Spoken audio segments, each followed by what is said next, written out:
내가 성경을 자세히 읽어보면 하나님의 거룩한 계획이 어떻게 준비되었고 또 어떻게 이루어지고 있나. 그러면 그 안에서 나 자신의 모습을 내가 발견해야 된다 하는 것을 항상 잊지 말아야 됩니다. 남이 흉내낸다고 되는 것이 아니란 말이에요. 그런데 사람들은 다른 사람이 흉내내려고, 표면적인 사람은 그럴 수가 있어요. 표면적인 사람은 다른 사람이 흉내내잖아요. 그런데 내면적인 사람은 흉내내는 것이 아니라는 얘기예요. 하나님의 거룩하신 뜻에 따라서 계획하신 일은 사람마다 그 독특한 사명이 시대마다 선지자들 통해서 보여주고 있잖아요. 어떤 사람은 어떤 사명을 감당하게 하시고, 이사야 선지자 같은 사람은 우시야 왕 때부터 히스기야 왕 때까지 4대 동안을 이제 사명을 감당하게 하셨다. 근데 다른 사람들은 아니잖아요. 잠깐. 또 예레미야 선지자나 사명을 누가 대신하겠습니까? 대신 못하는 거예요. 왜 그러냐면 하나님께서 이미 만세전에 다 계획하신 일을 우리는 수행하고 있는 것뿐이지 아무것도 아니란 말이에요. 근데 마치 내가 무언가를 내 스스로가 찾아서 하는 것처럼 착각하고 있는 거예요. 그래서 성경에서는 나에게 맡겨진 사명이다. 그래서 나에게 맡겨진 사명. 하나님의 아들은 2000년 전에 여러분과 나하고 똑같은 육신을 입고 오셨는데도 그는 성령으로 잉태하신 유일하신 분이다. 인류 역사에 성령으로 잉태하셔서 육신을 입고 오신 분은 하나님의 아들 한 분밖에 없어요. 그래서 그분을 예수 그리스도시다, 메시아다. 유대인들이라고 메시아 흉내낸다고 되겠습니까? 안 되죠.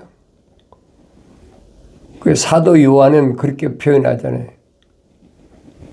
자기 백성에게 오셨다. 자기 백성에게 오셨다는 말은 이미 아브라함 때 약속하신 거고,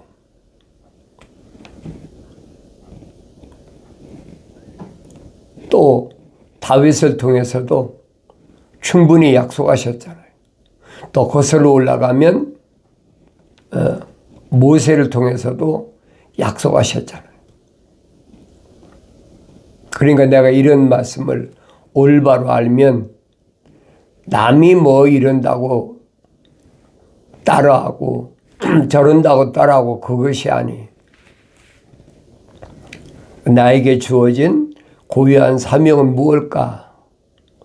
내가 성경을 읽어봐야지. 나에게 주신 사명은 무엇일까? 하나님의 아들이 12사도를 부르셨다. 사도란 말은 무슨 말이냐? 말씀의 전달자. 말씀의 전달자가 거짓말로 전달하면 책임이 얼마나 막중한가 알잖아요. 그러니까 아무나 되는 것이 아니에요.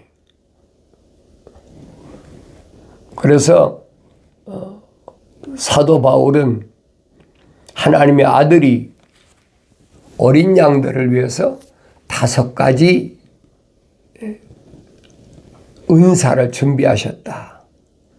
그 5가지 은사를 에베소서에서 자세히 설명하고 있잖아요.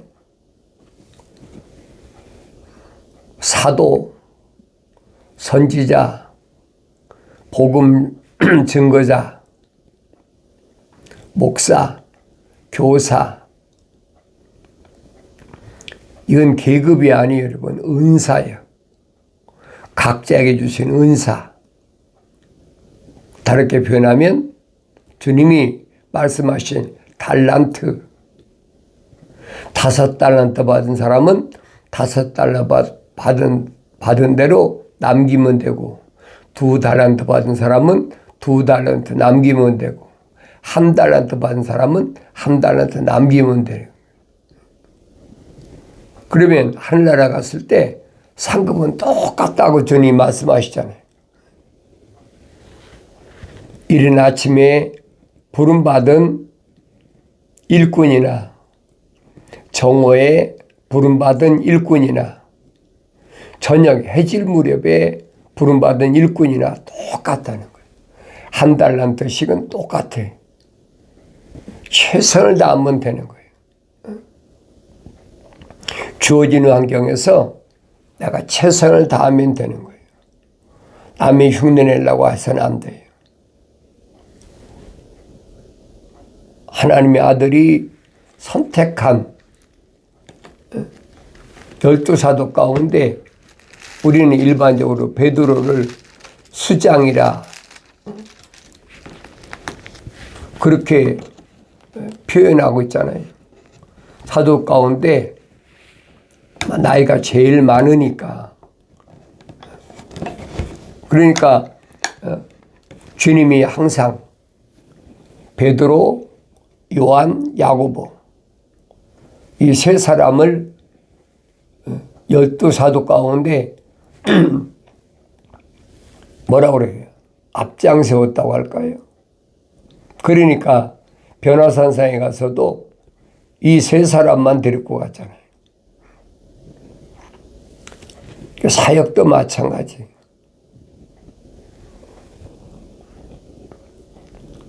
예루살렘을 떠나지 말라. 몇 날이 못 돼요? 성령이 임하시면 권능을 받고 예루살렘과 유다와 사마리아와 땅끝까지 이르러 증인이 된다. 베드로를 통해서 본을 보여주고 있잖아요. 베드로와 요한이 예루살렘에서 어떤 사역을 감당했나. 초기야 120명이 성령 충만해가지고 예루살렘을 발칵 뒤집어 놨으니까. 사도행전에 기록된 것을 보면 사도들이 행한 발걸음, 사도들을 통해서 세워진 거룩한 하나님의 사역,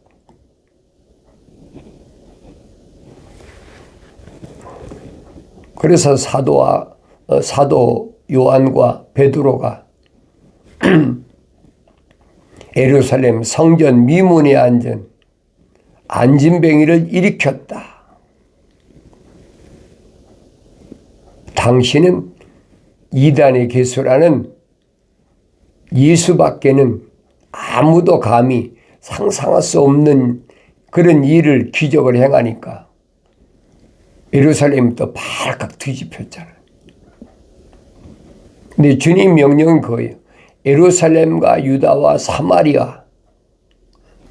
예루살렘과 유다와 사마리아. 그러니까 테두리아는 양털이란 말이에요. 그 양털 안에만 이슬이 내리게 해달라. 그러니까 하나님 아들도 똑같이 제자들에게, 사도들에게 명령하시잖아요. 예루살렘과 유다와 사마리아. 거기까지 양털에만 내리고, 그리고 그 다음엔 땅 끝까지 복음이 전해달라. 복음을 전하라. 이제는 예루살렘은 끝나고, 왜? 하나님의 아들이 계획하셨으니까. 끝나고 양털 밖에 거기만 이슬을 내게 해달라. 기도원이 이미 기도할 때 실제적으로 그런 사건이 일어났잖아요. 하나님 아들 똑같아. 사도들에게 예루살렘과 유다와 사마리아 거기까지 복음을 전하고, 그리고 땅 끝까지 복음을 전할 때는 그게 언제냐? 주님의 개혁이 끝났을 때, AD 70년. 그때는 어느 때냐? 소위 말해 유대인들이 볼 때는 이방인의 때다. 유대인이 아닌, 유대인은 이제 유대인 나라는 흔적도 없어졌잖아요. 그게 개혁이라면 개혁이 끝난 거예요. 그러니까 그때부터 약 한 1900년 동안 이방인들 땅 끝까지 복음이 전할 기회가 주어진 거예요. 그게 보여야 된다는 거예요. 그런데 그 개혁에서 뿔뿔이 흩어졌던 유대교, 유대 나라죠. 왜냐하면 유대 나라 자체가 유대교거든요. 그 종교적이거든요. 그래서 유대 나라를 가리킬 때는 정치적인 유대 나라, 종교적인 유대 나라, 영적인 유대 나라. 성경은 세 가지로 가르치고 있어요. 이게 뭐 정치적으로, 종교적으로 끝나버렸어요. 그게 AD 70년이란 말이에요. 그런데 1900년 동안 나라가 없어졌던 유대 나라가 1948년 5월 14일 날 독립을 했다. 다시 세워졌다. 유대교가 세워졌다. 그것은 하나의 징조다. 주님 말씀하신 하나의 징조다. 무슨 징조냐? 하나님의 아들이 약속하신 약속의 징조. 내가 다시 오마. 그날과 그 시는 아무도 몰라. 하늘의 천사도 모르고 아무도 몰라.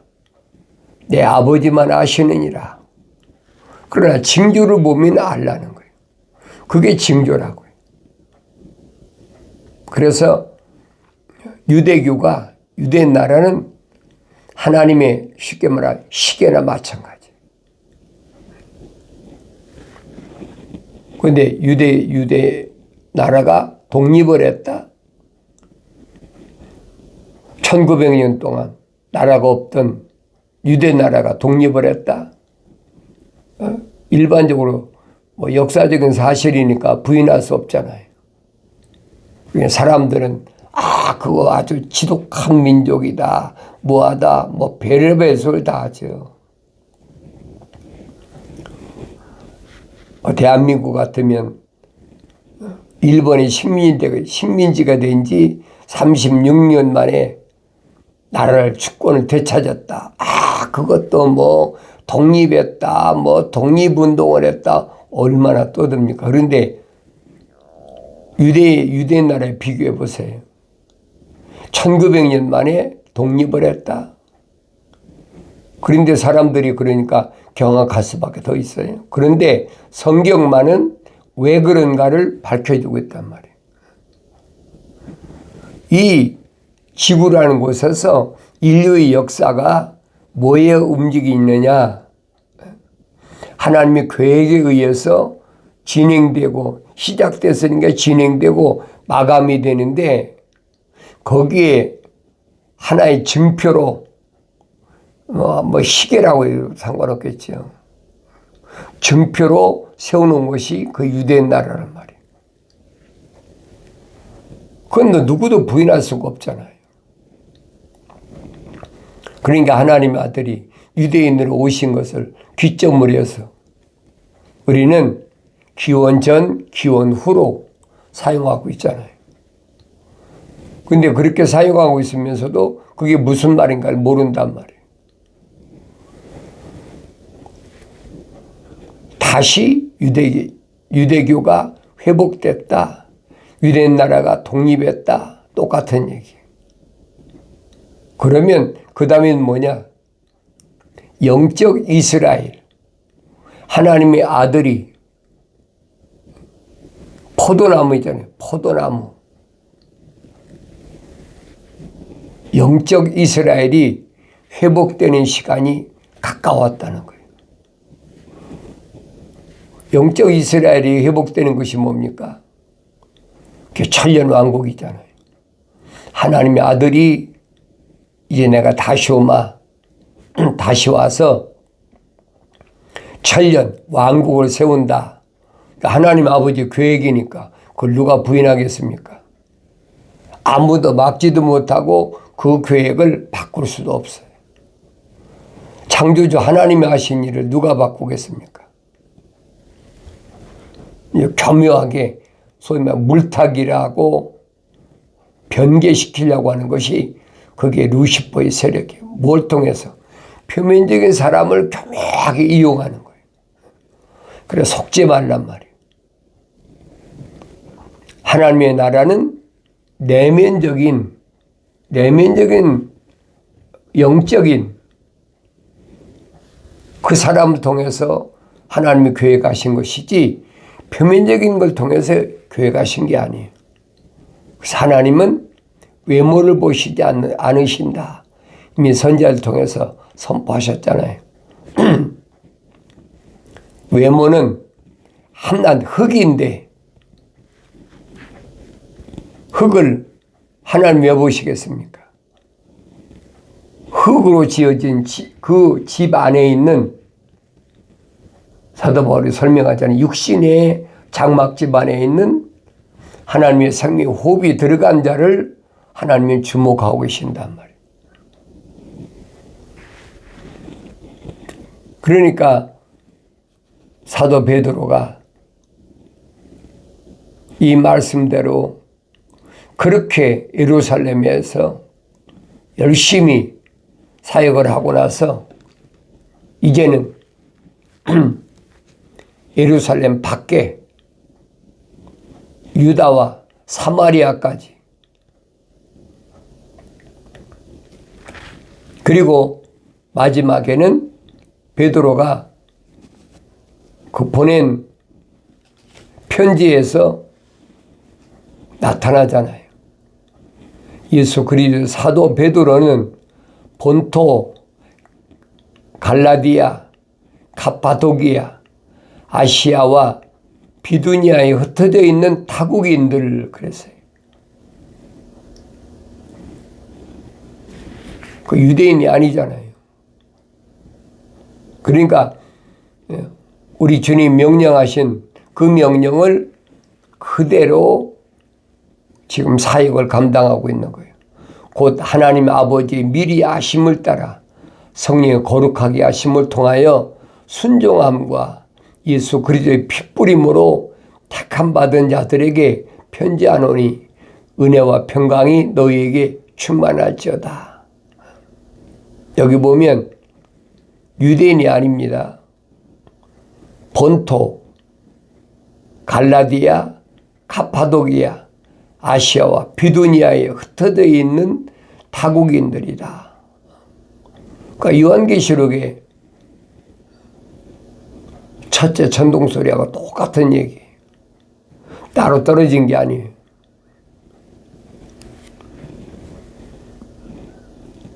(2000년) 전에 기록된 말씀이 일맥상통하잖아요.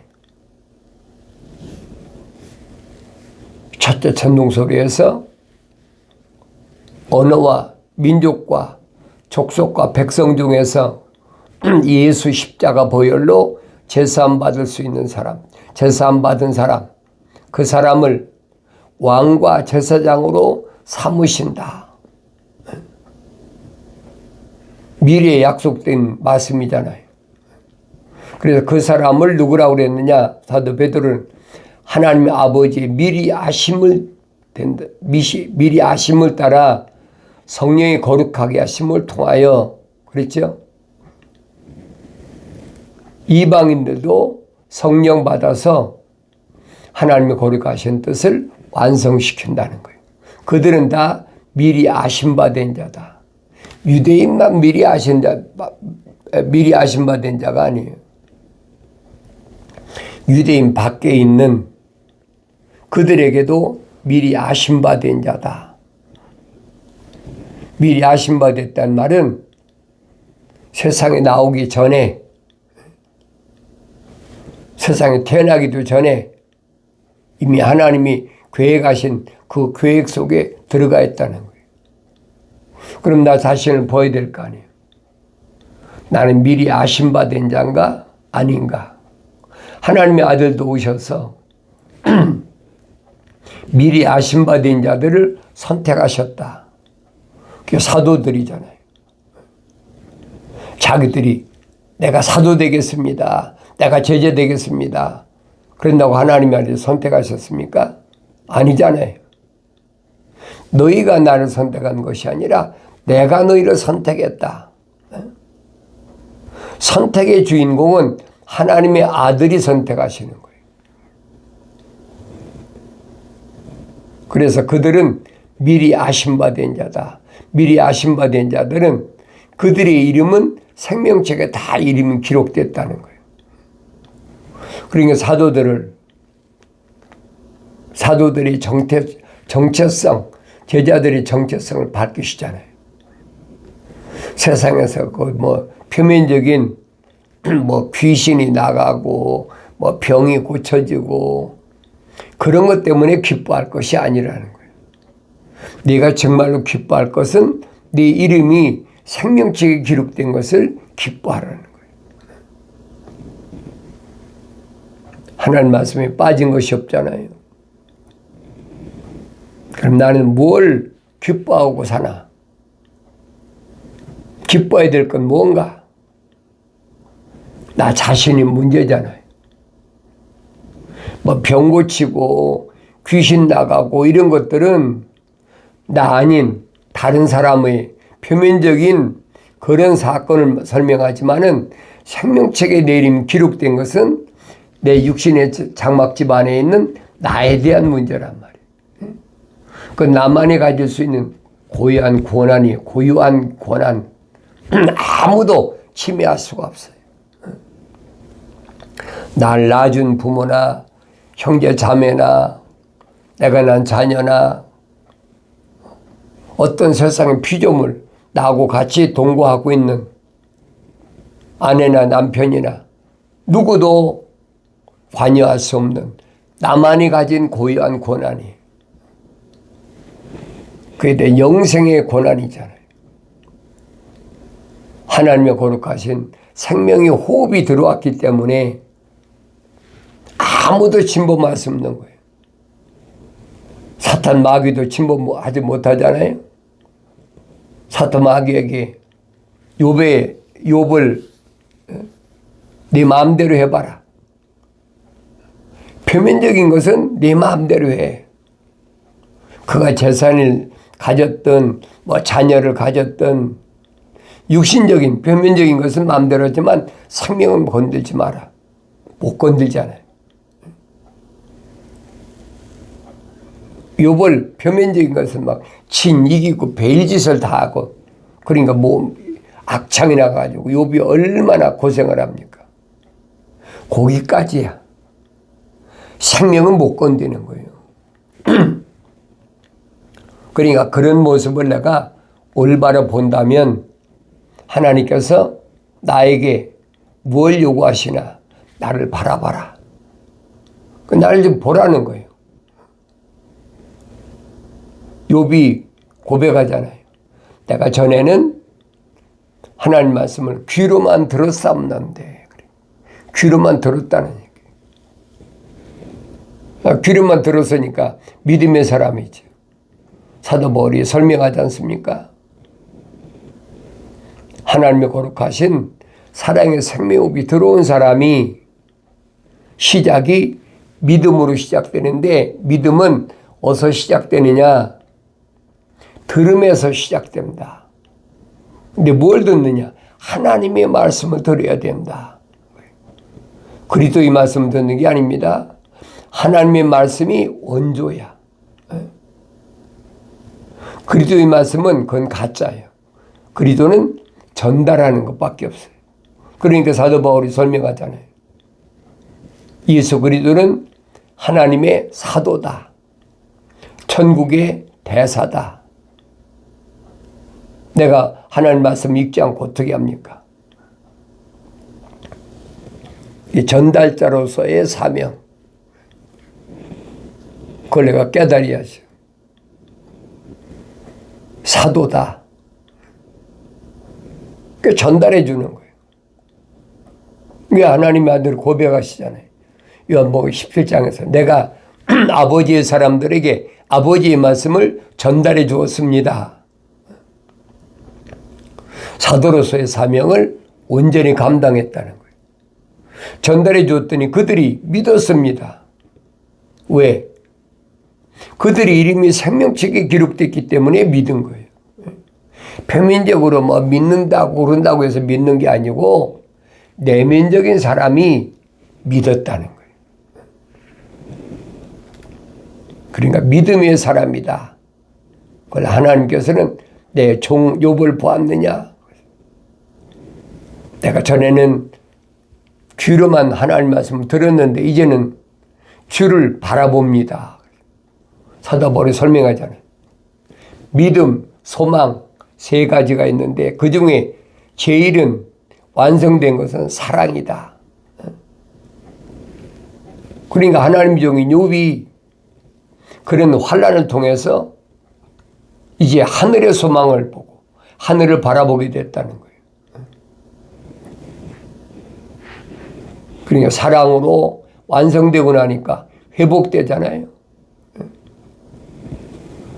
전에 가졌던 것보다 갑절을 줬다. 올바로 잘 아셔야 돼요. 오늘 하나님께서 나에게 원하시는 건 뭔가? 나를 바라보라는 거예요. 나의 책망을 듣고 돌이키라. 보라, 내 영을 부어서 내 말들을 알게 하리라. 약속하신 말씀이 반드시 이루어지길 바랍니다.